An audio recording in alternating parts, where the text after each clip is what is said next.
When I was 13 years old, my family moved. The parsonage that we moved into had a basketball hoop affixed to the garage.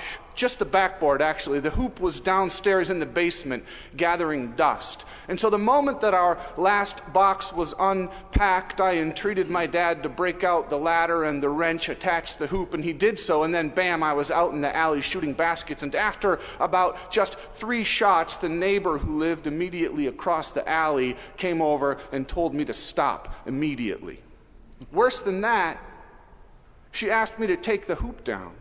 And even worse than that, she told me if I didn't, she would go directly to the church council president and lodge an official complaint. She didn't even go to my father first. The woman might not have been much of a Christian, but she knew all about UCC polity. 2 weeks after that, this same neighbor, Carol, tried to organize a neighborhood petition to close down the church's soup kitchen.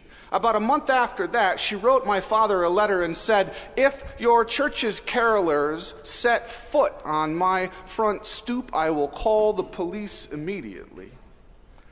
About a week after that, I was shoveling the snow out of our driveway, and Carol approached me. She was all shook up, and she told me that her sister in California had fallen ill. She was going to have to fly out that night to see her and to care for her. She was in need, and she asked me if I would water her plants and watch her dog while she was gone. I didn't have to think about it.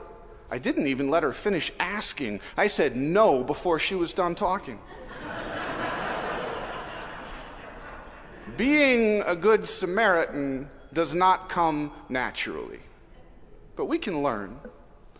The whole time my family and I were suffering our new neighbor, we were blessed by an even bigger headache.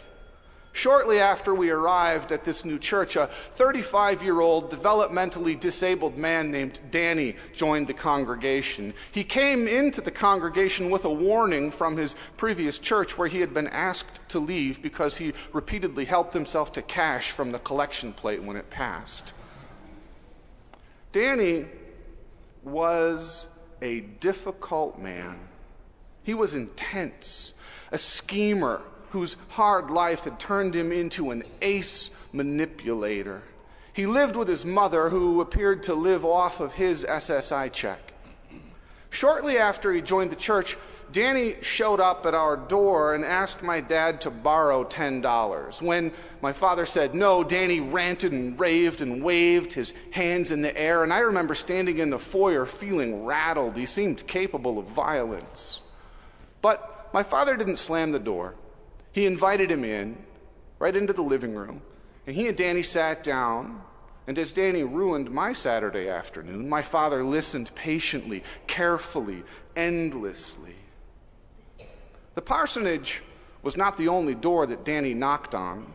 He bedeviled almost every member of that church. He would borrow money from anyone. He lashed out at everyone. Once, when an elderly member of the church gave him a birthday card with a $10 bill in it during coffee hour, Danny very patiently opened his wallet, pulled out a credit card-sized calendar, and pointed out the fact that his birthday had actually been 4 days earlier. And then he took the $10 bill, tore it in half, and dropped it at her feet. So there we have it. 2 remarkably unlikable people. Both of them mean-spirited, irritable, probably worse. And yet, I was able to love one of them even as I was ice cold to the other. It's not really a mystery. My love for Danny had an obvious root. He was a member of my church. At St. Paul's, every time new members join the congregation, we all stand before God, the new members right here, and all of us out in the pews. We all stand up and we pledge that God binds us together. Those are the words we use. God binds us together, connects us, makes us one. Well, I made a similar promise to Danny. It wasn't the first thing on my mind every time I saw him, but it moved me toward him. It connected me to him. It knit me to him. Now, there were days when I wanted to forget this fact. That wasn't the only Saturday afternoon Danny ruined for me. I'd start to groan when I'd see him show up at our doorstep. And then I would remember that the elderly woman took that $10 bill, picked it up off the ground, taped it back together, placed it in an envelope, and mailed it to his house. Or I would think about another church member who I knew hated science fiction, but took Danny to see Star Wars twice. And their actions would remind me of my own obligation to this difficult man. Jesus commands us to love our neighbors. That's what this morning's lesson is about. And then he defines neighbor in the most expansive, subversive manner possible. And it's confusing. Is Jesus asking us to feel fondly toward difficult people, affectionate toward our enemies, to feel good about all of humanity? He isn't. That's impossible. It's the word love that throws us off. In our minds, in contemporary usage, love refers to a series of emotions, a sentiment, tenderness, warm feelings. But the Bible's definition of love is quite different from this. When Jesus used the word, he didn't mean warm feelings. He meant dogged, tenacious commitment, the kind of love that God has for us. It's one thing to feel fondly toward Danny. It is another to commit yourself to his well-being. The primary component of Christian love is not affection, but commitment. And here's the miraculous thing about it. The miraculous thing about the kind of love that Christ commands. Practice it long enough, and you will find that warm feelings abound. First, the commitment, and then the affection grows out of it. If you commit yourself, if you love someone who is mean-spirited and irritable, you may well grow to like them. And in the process, you might discover they weren't as bad as you thought in the first place. When I was 18, Danny's mother died.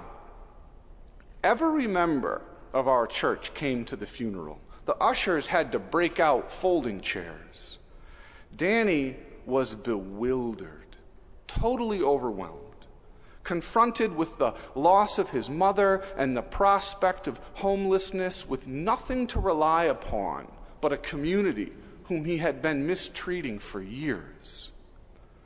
Only a handful of the people in the church that day had ever met Danny's mother, but almost every single person in that room shed tears with him. And afterward, as he stood in the narthex and he shook our hands, his church made this promise to him over and over and over again: do not worry. We are here for you. We will care for you. You can sleep on my couch. We will find you a new apartment. And standing there on what must have been the saddest day of his life, Danny just beamed. He grieved and he beamed. And he said thank you over and over again.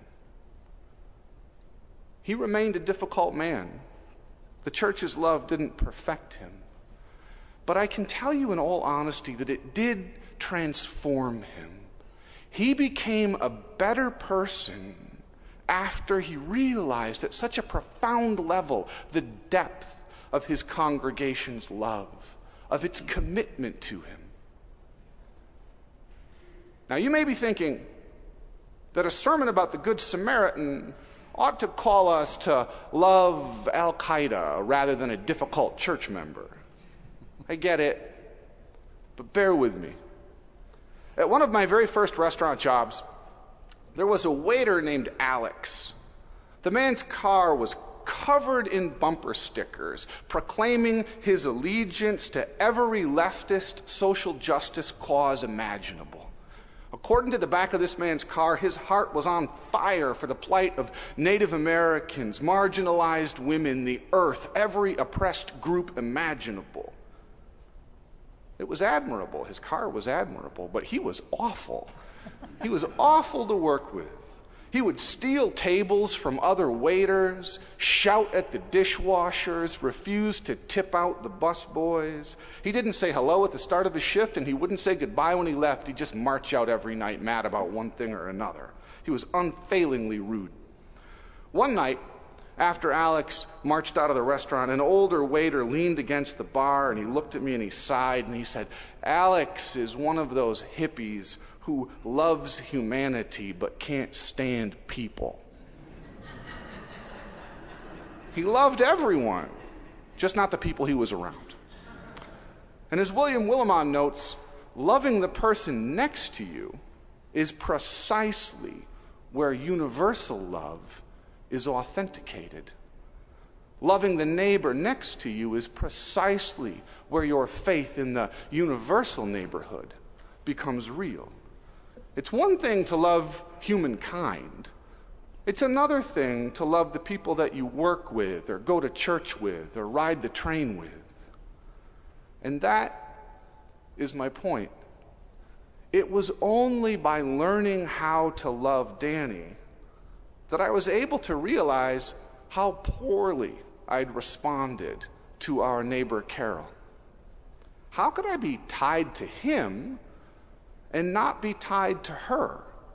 Does Christ commit us only to other Christians who believe the way that we do, only to other Christians who happen to sit in the pew with us, only to the people that we stand up and profess and confess that we are tied to? Or is that a symbolic act which indicates that we are tied in a sacred knot to everyone? Well, it's the latter, of course. In committing myself to Danny, I was reminded that Christ commits me to everyone. So the next time that Carol asked me to dog sit, I didn't ask her how much money she was going to pay me. I just said yes. How could I say anything else? That's a purposefully modest example. It's not heroic at all. But we have to start somewhere. I think that either Pastor Jeff or I have mentioned the Mennonite poster the theologian Stanley Hauerwas has taped to his office door. It reads, "A modest proposal for peace. Let the Christians of the world stop killing each other." When his visitors object to that rather narrow interpretation of the sixth commandment, Hauerwas replies, "Well, we have to start somewhere." And I'd say the same thing about loving your neighbor. We have to start somewhere. The truth is that more than half the world is lying half dead in the middle of the road, and we are always walking by. You know it. I know it. That's why you don't really want to hear a sermon about the Good Samaritan. It's why I don't really want to preach one. The priest and the Levite in this morning's story were not bad people. They weren't on their way to a party in the middle of the afternoon. They were probably on their way to work. And if they stopped and touched what might have been a corpse, they would have made themselves ritually unclean, and then they would have made themselves unable to go to work, and then they would have been unable to care for the people in their lives, to earn money for their families. They weren't evil. They were dutiful, and maybe a little afraid. We aren't bad people, but our everyday duties trump our more obvious, frightening obligation to humanity at large. So how in the world can we ever hope to live differently? To stop and risk and recognize that we are tied to everyone who suffers? Well, we have to start somewhere. So let's start here, in the school for Samaritans called St. Paul's. And I promise you what you already know. I promise you what you already know. When we practice Christ-like love within these walls, when we learn what it is to love a neighbor inside these walls, we will immediately discover that generating the love of Christ in this place, responding to it in this place, inside these thick stone walls, allows it to burst them. Those old Germans made these stones well. They are the most porous thing in the world. And when we love like Christ inside this place, that love will flow right out from here. Praise God. Amen.